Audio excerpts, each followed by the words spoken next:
In today's video, I'm going to show you how to clean the carburetor on this Briggs and Stratton 550EX series engine. Coming up next.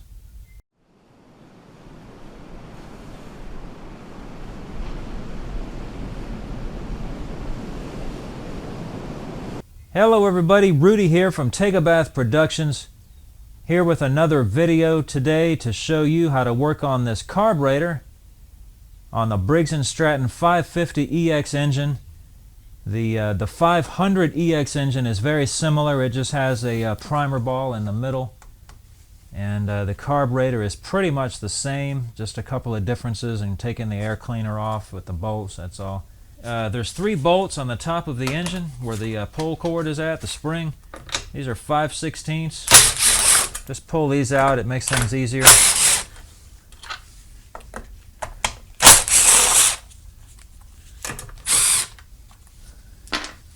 Just pops right off. Set that aside.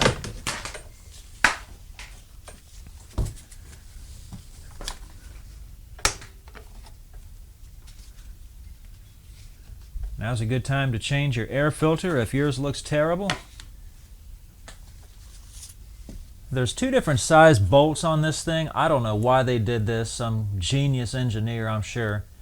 But these 2 here, this one and this one, is 5/16, and these 2 are 7mm. Don't ask me why, I don't know. Some guy was out to lunch.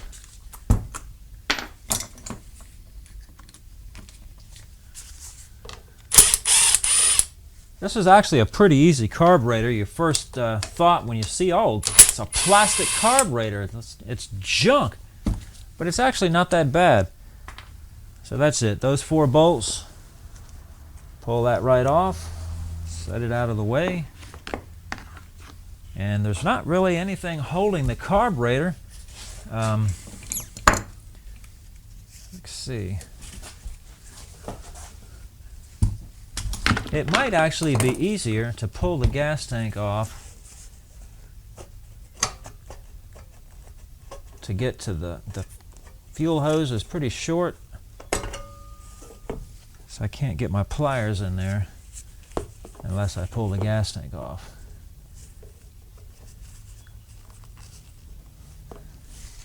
I've noticed that these gas tanks on these mowers tend to get some kind of debris or corrosion or something inside the tanks. I don't know what that's all about, but I've seen it several times. And I usually just wind up washing them out with a water hose real good, and then obviously make sure that they're dry before you put them back. But yeah, they're a problem.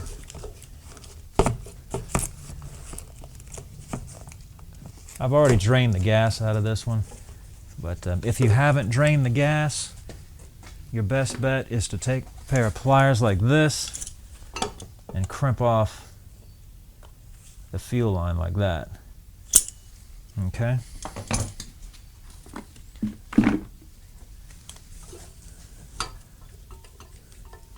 So this one's got the automatic choke. You've got 2 rods here. You're just going to have to bend it around until you can get them off. And there we go. That's it. All right. Pull these 2 bolts out of the bottom of the bowl. Again, they're 7mm.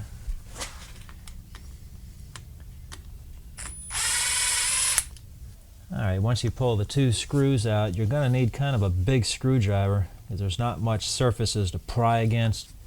Kind of get it started right there, and once you get it started, you can get something under here and carefully pry off the bowl. You might have to go back and forth a little bit to the other side.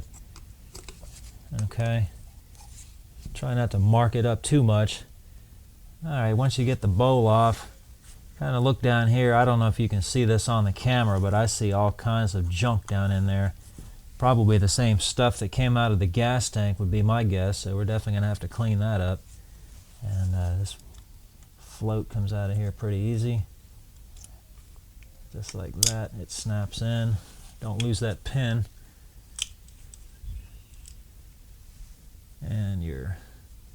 needle. Probably don't want to lose that. Alright, that's about it. I'm going to take this carburetor and clean it up with some cleaner, like that, and blow it with an air gun. Do the same thing here. There's a little jet right here. If you have any of these that clean up torch heads, those work really well to go through here and make sure that you're getting anything out of there. And if you have some compressed air, that's definitely going to be helpful. So take these little torch heads, run through there like so. Make sure that's clean. Spray some cleaner up in there. And I'm going to take this out and blow it away from the camera so I don't get all this chemicals all over the camera. So I'll be right back. Okay, got everything blown out. Cleaned that with carburetor cleaner and then blew it with compressed air is all I did. Made sure to blow through that jet right there. And there's a couple of little passageways up in here you want to make sure and blow through there just to make sure. And that's about it. There's a little one down in there too. Mostly it's going to be right here with this jet, but you might as well get them all now that you got it apart. Alright, let's put it all back together. Put the float in. Make sure you've got your needle attached right there. And the top of the needle has got a little groove. So make sure it's in the groove.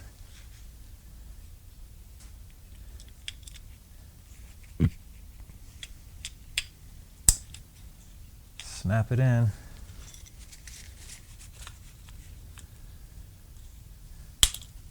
There we go. Might want to observe this sticks up a little bit right here, and then there's a little indentation in the bottom of the bowl, so make sure you orient that so that those line up this way. Otherwise, if you try to do it this way, you're going to have a hard time pushing that down.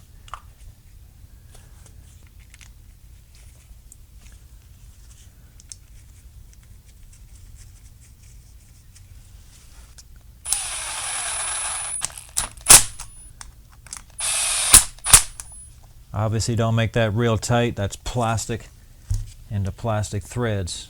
So basically I would put this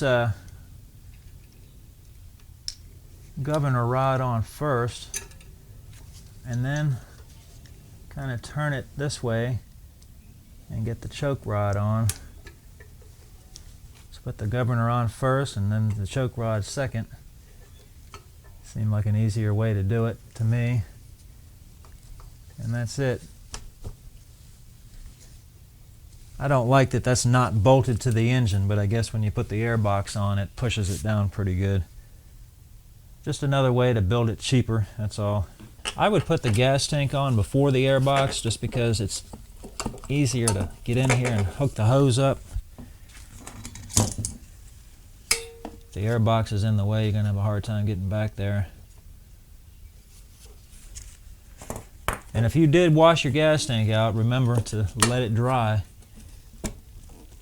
before you put your gas in there.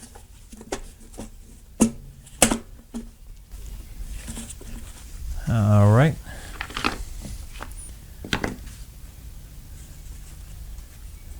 Make sure you hook the breather back up. It goes right here.